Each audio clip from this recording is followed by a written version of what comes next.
Hello, Fantasticos. You've written the rough draft for your personal narrative, and now it's time to revise. The word revise literally means to look at something again. We're going to revise in several steps. It's really tempting to think that you're done when you've finished with your rough draft. Lots of writers spend so much more time in their revision stage than they do in their writing stage, though. As a matter of fact, the best way to improve your writing is to look at it over several different days, looking at it with a different type of lens, with a different point of view each time. Today, we're going to be looking for how you can incorporate sensory details into your writing. A sensory detail is a little bit of information that captures your senses, such as your sense of vision or hearing or taste or smell or touch. And when you can build those into your narrative, you make your readers really feel like they're there. So I have here a sample personal narrative written a couple of years ago by one of my students, Marlo, and I'm going to read you just the first two paragraphs, and then we'll take a look at some of the sensory details she has included in here. Personal narrative. The old silver minivan rumbles along as I finish my leftover yogurt, slightly sour. My 5-year-old sister whines in the seat next to me, her red booster covered in crumbs falling from her mouth like bombs fall from a warplane, little brown bundles hitting the seat and exploding, killing innocent little fuzzballs. My mother grumbles about the traffic, then proceeds to pester me about my day, having failed to reach into the depths of the mind of my 3 years younger than me sister. Finally, I speak up.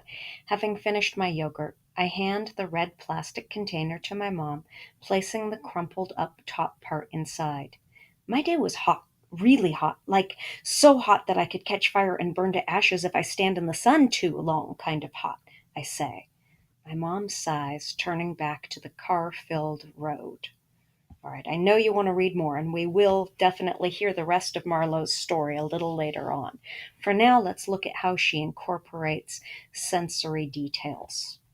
The first major one I see here is how she uses the words rumbles along instead of saying we were driving in the old silver minivan. This really captures more of the sound that you would hear if you were sitting beside her on the seat. Next, she talks about how her leftover yogurt is slightly sour. I can taste that on my tongue. Her little sister whines. Oops.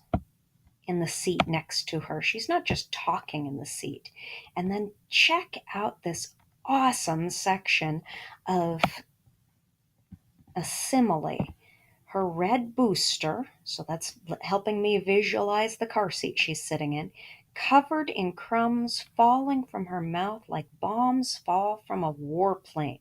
Little brown bundles hitting the seat and exploding, killing innocent little fuzzballs.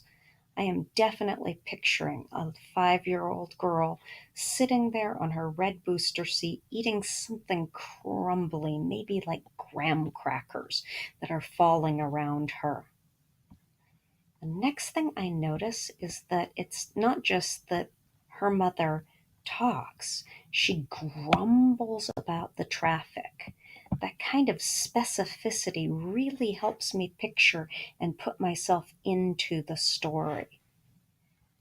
As we go into the next paragraph here, you notice that she is specific about how there's a red plastic container for the yogurt, and she really helps you imagine what she's doing by describing how she places the crumpled up top part inside. When you use details about what you see, hear, feel, smell, or touch in your personal narrative, you can really make it come alive for your listeners. Look back over your rough draft.